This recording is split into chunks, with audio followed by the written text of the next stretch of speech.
Hello friends, तो आज हम T20 वर्ल्ड कप में पार्टिसिपेट करने वाली एक ऐसी टीम के बारे में बात करेंगे जिसने आईसीसी इवेंट्स में तकरीबन हर इवेंट में वो हमें सरप्राइज़ करती है।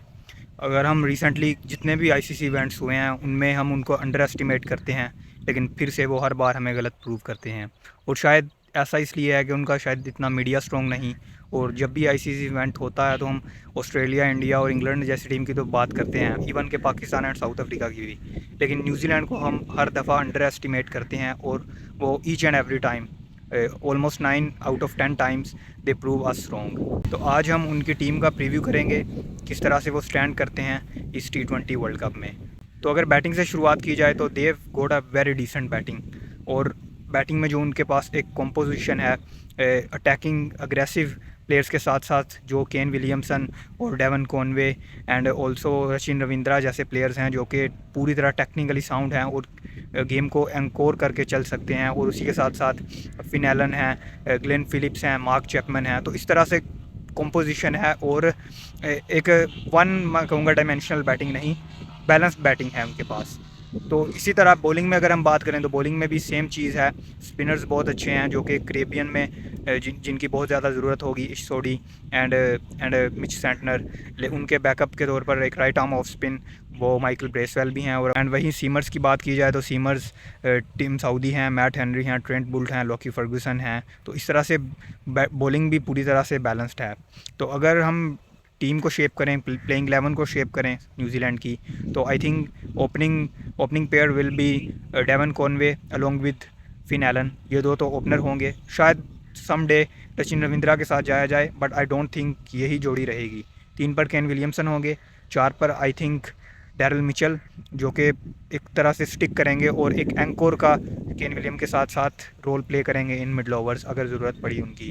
5 पर मार्क चैपमैन, 6 पर ग्लेन फिलिप्स, 7 पर मिचेल सेंटनर होंगे मोस्ट प्रोबेबली, 8 पर इशोडी। और जहाँ तक 3 सीमर्स की बात है तो उसमें लॉकी फर्गूसन, ट्रेंट बुल्ट, दो स्ट्रेट अवे चॉइसेस। और थर्ड सीमर के तौर पर टिम साउदी भी हो सकते हैं और मैट हेनरी का भी ऑप्शन अवेलेबल होगा। तो इस तरह से प्लेंटी ऑफ वैरायटीज़ हैं।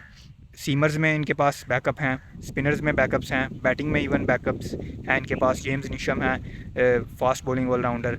दैन सचिन रविंद्रा हैं, slow left arm part time spinner या फिर more than a part time spinner और एक classical top order batter. And इस तरह से हम कह सकते हैं कि एक more than a decent side लग रही है। और ये कहना भी गलत नहीं होगा कि इस बार फिर से एक बार न्यूजीलैंड जो है वो एक डार्क हॉर्सेस के तौर पर उभर कर आ सकती है। क्योंकि अगर हम पिछले कुछ आईसीसी टूर्नामेंट्स की बात करें, 2023 का वर्ल्ड कप था, उसमें हम सब इंडिया, पाकिस्तान, ऑस्ट्रेलिया और इंग्लैंड की आवाज़ लगा रहे थे। बट डार्क हॉर्सेस की तरह न्यूजीलैंड, जैसा कि मैंने कहा, उन्होंने राइट ऑफ उनको हमने किया और उन्होंने हमें गलत साबित किया।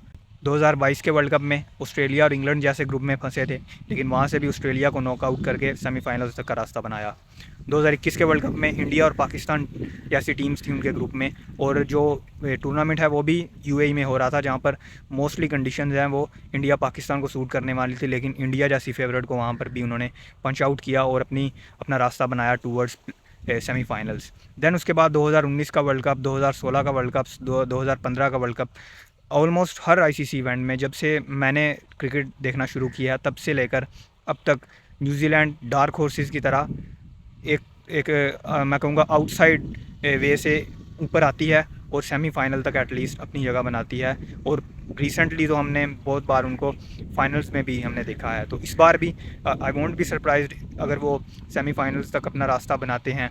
और इस बार तो सुपर 8 भी है और वहाँ तक तो हम उम्मीद करेंगे उनसे कि वहाँ तक तो ऑलमोस्ट जाएंगे वो। लेकिन उससे आगे भी आई वोंट बी सरप्राइज्ड अगर वो उनसे जो मोर स्ट्रोंगर टीम्स हैं ऑन पेपर उनको अगर वो अपसेट करें। तो इसमें कोई भी हमें शक व शुबा नहीं होना चाहिए, क्योंकि they are a very decent side.